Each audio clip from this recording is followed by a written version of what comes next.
and welcome back to part 5 of my DV series. And if you've missed any previous episodes, you're welcome to catch yourselves up to this point, as I've clearly labeled them all in chronological order. But at this point, I've left off previously at the point where I regretfully raised my voice at my stepdaughter after a years-long battle with both her and her dad in the blended family parenting department, so to speak. So needless to say, I relented and laid 8 months pregnant, crying, defeated, and feeling utterly hopeless on the couch. So my ex continued to scream at me for allegedly picking on his daughter, and this is where the mood truly shifted for the worst, unfortunately.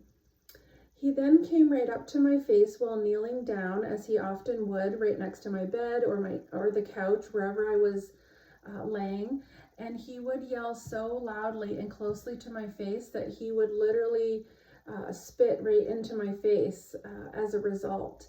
And this happened countless times in the previous year leading up to this point. This is the point also where he demanded that we leave once again. So he was throwing my young son and I out of the house. And his own biological son, actually, within me, that I was 8 months pregnant with. So he proceeded to throw all our belongings into trash bags and proceeded to also throw them out on the front lawn for me at 8 months pregnant to pick up and load into the car myself. All this while, in a highly populated subdivision, and although it was late at night, if there was anyone up and that looked outside, and they could observe everything that was happening, of course. So that just added to the humiliation of it all, of course. So here I was once again thrown out of the house with my young son, almost full term, with no place to go. And so we just headed over to a hotel, and we knew the procedure at this point, and social assistance covered it once more.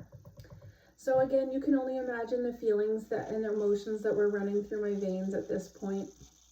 And words truly fail me in this moment, recounting this situation, because they cannot even begin to describe how rejected, foolish, embarrassed, shameful, and traumatized I felt sitting in a hotel room with no place to give birth and no support system, no money, no self-esteem, self-worth, nothing, but love in my heart for my son in front of me and the one within me. So after a couple days, some family members agreed to allow me to come and just figure out life and have my son out there in another part of the country where they resided. So I was deeply grateful for that invitation, of course.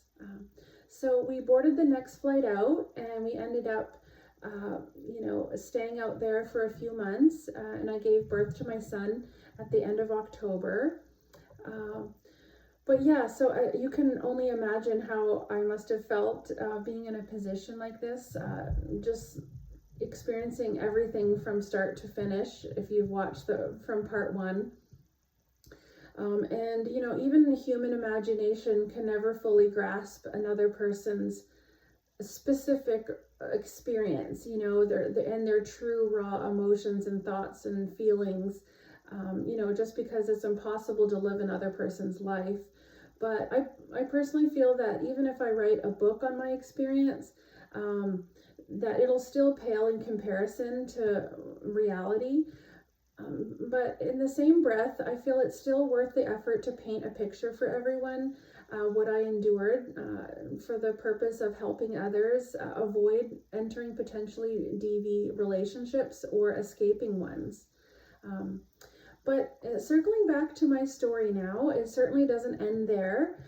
So picking up where I left off a few moments ago, during the last few weeks before I gave birth, it was fairly quiet, I'd say, and I was still feeling traumatized and numb at this point. So again, I'm going into more detail in the book that I'm writing, but for now, I'll just let everyone know that I was feeling deeply lonely, confused, anxious, heavy-hearted, and distressed at this time, leading up to the birth of my son here, and praying that it wouldn't negatively affect him. of course. So skipping to the birth now, I had a second C-section, something that always nearly takes my life, which is why I had the doctors perform a tubal ligation to prevent me from giving birth again. And just a side note, last time I was in the ICU for 4 to 5 hours due to losing consciousness related to a high fever that they couldn't lower. And then this time I lost so much blood that I needed one blood transfusion after the other to save my life. And even after I was discharged, I had another massive blood loss in the days following the birth of my son, and I was rushed back to the hospital. So needless to say, my body doesn't react well to childbirth, and I felt that the next time I would actually lose my life. So that's why I had them complete that operation on me. Okay, anyway, I just wanted to continue on here. And I always tell this part of my story as well, because it speaks to the absolute dejection that I felt almost dying in a hospital in a place that I've never been. Without the husband I always prayed that I would have. And I just felt overall alone and very small in the world at that moment. And for the entire 3 days that I was there, it poured down rain, and not just a little drizzle. It actually just poured down like a steady rain all day and all night. And as soon as I left, it completely evaporated, and the clouds parted and the sun came out. So I say this all to kind of illustrate how I felt, and how I felt like the rain was an expression of my soul during those 3 days. Just the constant tears, both within and externally, as only God knows the number of tears that I shed over those few days. And it was, far too many tears even for human calculation. So I told God that the rain was a direct reflection of my innermost state in that moment.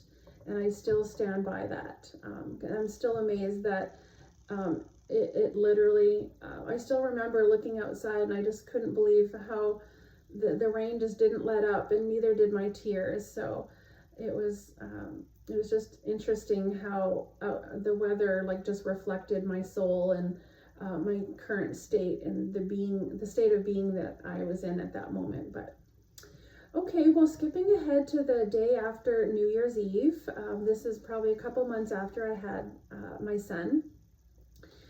So my ex revealed that he had a one-night stand with a woman that he went out with on New Year's Eve.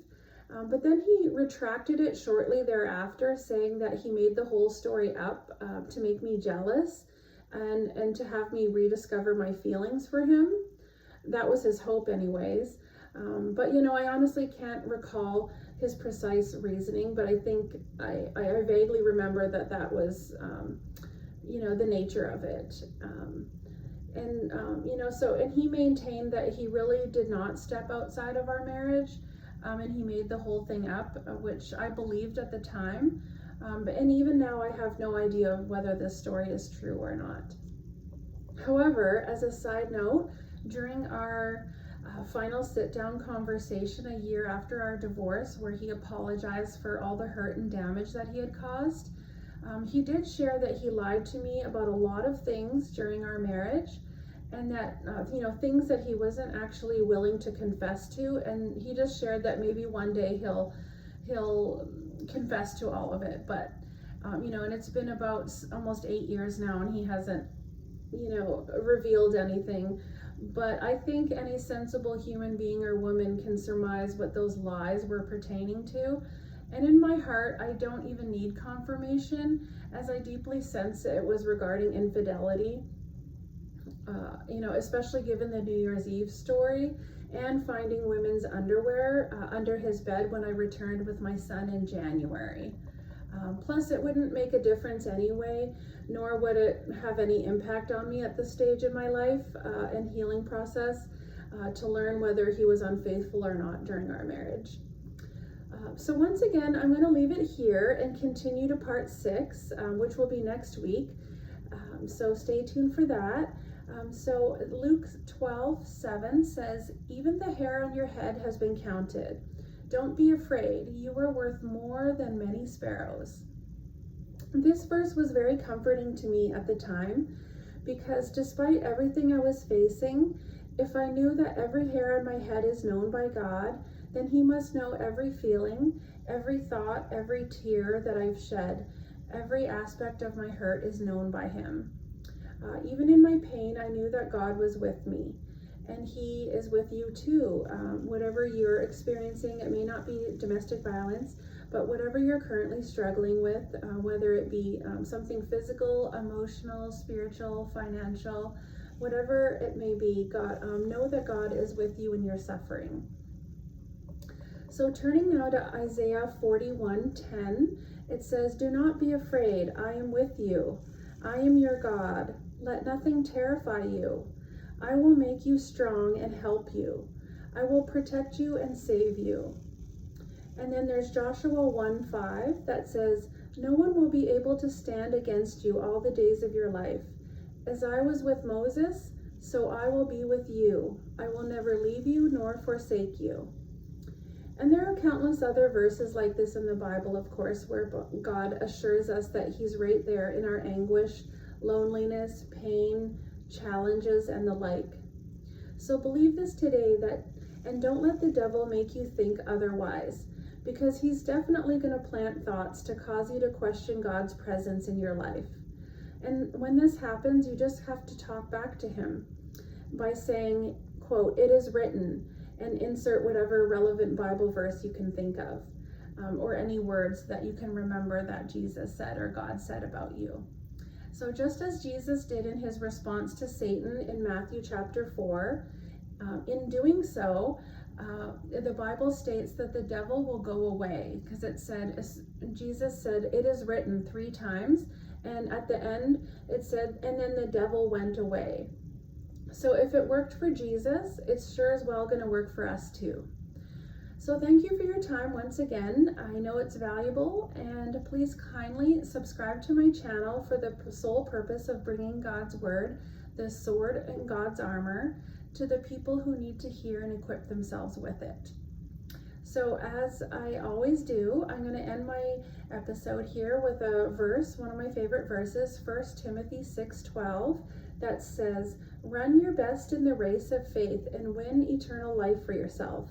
For it was to this life that God called you." Okay, thank you, and I hope you have a peaceful night, and I'll see you next time.